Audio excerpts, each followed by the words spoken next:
Hello everyone, আসসালামু আলাইকুম, welcome back to my YouTube channel. Guys, আজকে হচ্ছে পবিত্র শবে বরাত আর আমি খুব তাড়াতাড়ি আজকে ঘুম থেকে উঠে গিয়েছি। মানে 9টা বাজে আর 10টা বাজে হচ্ছে গোসল টোসল করে তাতে ফ্রেশ হয়ে নিয়েছি, কারণ আজকে একটা পবিত্র দিন। আর হচ্ছে আমি গোসল করেই আগে আমি হিজাবটা পরে নিয়েছি, কারণ আজকে যেহেতু পবিত্র দিন অবশ্যই আজকে আমি পবিত্র মতো থাকবো। আর আজকে আমি হিজাব খুলবই না, আমি আজকে ভেবে নিয়েছি, আমি আজকে প্রতিজ্ঞা করেছি। মানে হচ্ছে প্রতিজ্ঞা না, মানে আজকে আমি ভেবে নিয়েছি যে আজকে আমি হিজাব খুলবো না। সো কি করি না করি সেটা তো তোমাদের সাথে শেয়ার করবোই, তোমরা দেখতে থাকো।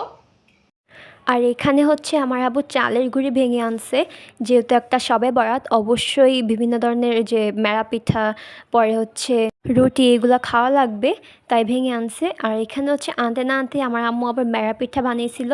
তো এইগুলো হচ্ছে মেরা পিঠা আমি আর আমার আম্মু খাই, তার জন্য আম্মু হচ্ছে কম করে বানিয়েছিল। আর এই মেরা পিঠার সাইজগুলো দেখতে ছোট এবং অনেক কিউট হয়েছিল। সো এইগুলো সবার মানুষ এইগুলাই খায়। আর মেরা পিঠা বানানোর পর আমার আম্মু এখানে পায়েস রান্না করেছিল। পায়েসটা হচ্ছে আমার আব্বুর কথায় আম্মু রান্না করেছিল, কারণ আমার আব্বুর পায়েস অনেক পছন্দ। আর এখানে হচ্ছে পায়েসটা রান্না করেই মানে ঠান্ডা হওয়ার পর আমার ফ্রিজে রেখে দিয়েছিলাম, কারণ পায়েস হচ্ছে ঠান্ডা ঠান্ডায় অনেক মজা, গরম গরম পায়েস তেমন একটা ভালো লাগে না। এখানে পায়েসটা ফ্রিজে রেখে দিয়েছিলাম। গেস ব্লগটা হচ্ছে সে কখন শুরু করছিলাম, আসলে আমি একটু মাঝখান দিয়ে একটু ঘুমিয়ে গিয়েছিলাম, তাই হচ্ছে ব্লগটা আমি আবার কন্টিনিউ করতে পারি নাই। গাইস, এখানে হচ্ছে আমার রুটি বানাচ্ছে, যেহেতু শবে বরাত। আর শবে বরাতের হচ্ছে এটাই মেন খাবার। আসলে শবে বরাতে হচ্ছে কি যে যত খাবার থাকুক না কেন রুটি না হলে ভালো লাগে না। আর এখানে হচ্ছে আম্মু চালের রুটি বানিয়েছে। আর এখানে হচ্ছে আপনারা অনেকেই বলতে পারেন এখন এই রুটিটা এখানে সাইডে দিয়ে এমন হয়েছে কেন। আসলে হচ্ছে এটা চালের রুটি, এমন হবেই, এটাই স্বাভাবিক, আবার ভাজলে ঠিক হয়ে যায়। তো আম্মু হচ্ছে রুটি বানাতে থাকুক, আবার ব্লগটা পরে কন্টিনিউ করছি। আচ্ছা, তোমার কেমন লাগছে? আমার ভালো লাগছে। সত্যি? হ্যাঁ, তোমাকে দেখতে মাশাআল্লাহ অনেক সুন্দর লাগছে। অনেক সুন্দর।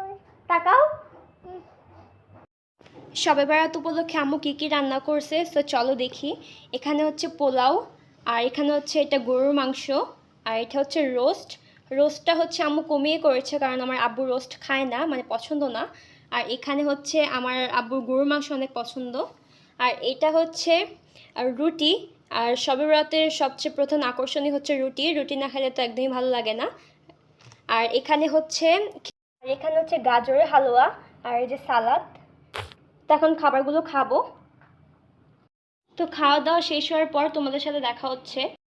সো গাইস, আজকের ব্লগটা এতটুকুই। রাইসা, সবাইকে টাটা দিয়ে দাও। টাটা। বলো সবাই ভালো থেকো।